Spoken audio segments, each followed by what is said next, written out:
Good evening friends, you are warm welcome on the Dask Libro. देखो भाई, question दे रखा है। क्वेश्चन बड़ा इजी है। निम्नलिखित युग्मों में उपस्थित सबसे महत्वपूर्ण अंतराण्विक आकर्षण बलों का सुझाव दीजिए। हमें ये बताना है कि यहाँ पर इनके बीच में कौन से अंतराण्विक आकर्षण बल लग रहे हैं। देखो, अंतराण्विक को दो भागों में तोड़िए। अंतर का मतलब है मध्य में और आणविक का मतलब है अणुओं के मध्य में। तो हमें ये देखना है कि उन दोनों की प्रकृति कैसी है और प्रकृति के आधार पर हम अंतराण्विक बलों के बारे में विवेचना करेंगे। अब अंतराण्विक बलों को हम दो प्रकार से बांटते हैं, एक प्रबल और एक दुर्बल।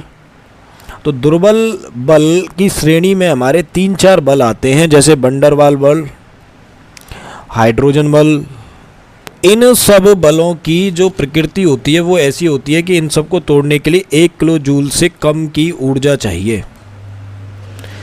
1 किलो जूल से कम की ऊर्जा पर ये सारे के सारे बल टूट जाएंगे। तो प्रश्न में क्या है? प्रश्न में हमको केवल और केवल बल पहचानने हैं कि कौन सा बल इनके मध्य में लगेगा। जैसे पहला प्रश्न दे रखा है इसने, एन हेक्सेन व एन ऑक्टेन। अब हेक्सेन देख लो आप, C7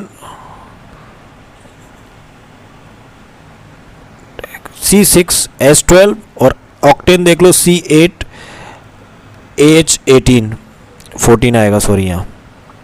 तो अब ये दोनों के दोनों ही अध्रुवीय मॉलिक्यूल हैं और अध्रुवीय मॉलिक्यूल के साथ साथ ये लगभग गैसीय प्रकृति के होते हैं।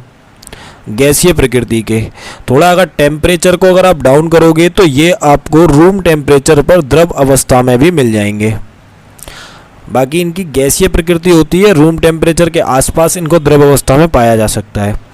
तो अब यहाँ देखो, यहाँ हाइड्रोजन बल लगेगा नहीं, डिस्टेंस ज़्यादा दूर होगी नहीं, इसलिए इनके बीच में जो बल कार्य करेगा वह कार्य करेगा वंडरवाल आकर्षण बल। इसी तरीके से दूसरा दे रखा है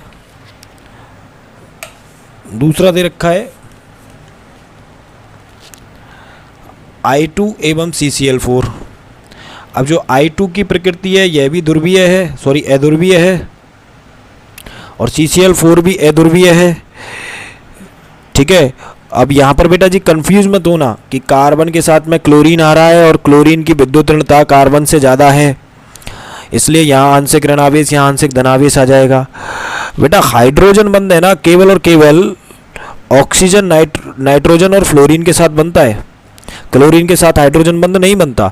इसलिए ये जो प्रकृति है वह गैसीय, CCl4 लिक्विड गैसीय होने के कारण यह हमारा आंशिक धनावेश और आंशिक ऋणावेश के इतने अच्छे लक्षण प्रकट नहीं करने वाला, तो हम इसको द्विध्रुव की तरह काउंट नहीं कर सकते। फिर दूसरी बात यहाँ पर यह पड़ जाती है कि जब आप CCl4 का स्ट्रक्चर बनाओगे तो यहाँ ये दोनों के दोनों जो द्विध्रुव हैं वो एक दूसरे को कैंसिल आउट कर देंगे और जो म्यू की वैल्यू है वह 0 प्राप्त होगी, इसलिए अध्रुवीय की तरह व्यवहार करेगा। तो द्विध्रुव इसमें बनेंगे नहीं, तो मॉलिक्यूल क्या होगा? मॉलिक्यूल हमारा अध्रुवीय की तरह व्यवहार करेगा और हम कह पाएंगे कि यहाँ पर केवल और केवल वंडरवाल आकर्षण बल लगने की संभावना है। इसी के साथ में हमारा तीसरा है NaClO4 और एवं H2O। अब देखो यहाँ तो ज़्यादा फलावट करने की जरूरत नहीं है, ये टूटेगा NaClO4 माइनस और ये टूटेगा H+OH माइनस, दोनों ध्रुवीय प्रकृति के हैं। तो इनके बीच में जो आकर्षण लगेगा वह लगेगा आयन, क्योंकि आयन्स प्राप्त हो रहे हैं, और द्विध्रुव आकर्षण बल। इसी के साथ में चौथा दे रखा है मेथेनॉल एवं एसीटोन। तो मेथेनॉल क्या है भैया हमारे पास? CH3OH, ये भी ध्रुवीय प्रकृति का है। बोलो, आंशिक ऋणावेश और आंशिक धनावेश के लक्षण प्रकट करेगा। एवं एसीटोन,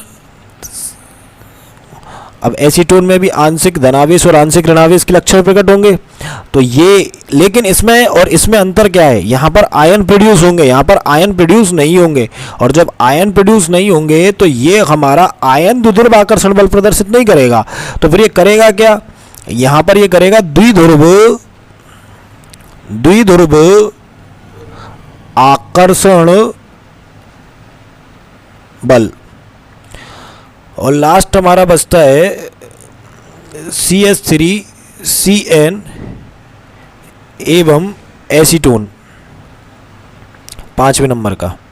तो CH3CN में अपन देखते हैं कि यहाँ पर ये सहसंयोजक बंध है, लेकिन विद्युत ऋणताओं के कारण ये आंशिक द्विध्रुव के लक्षण प्रकट करेगा,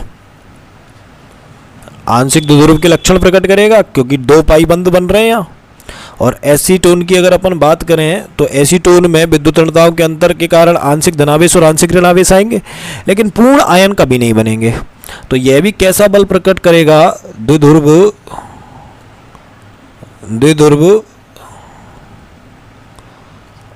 आकर्षण बल।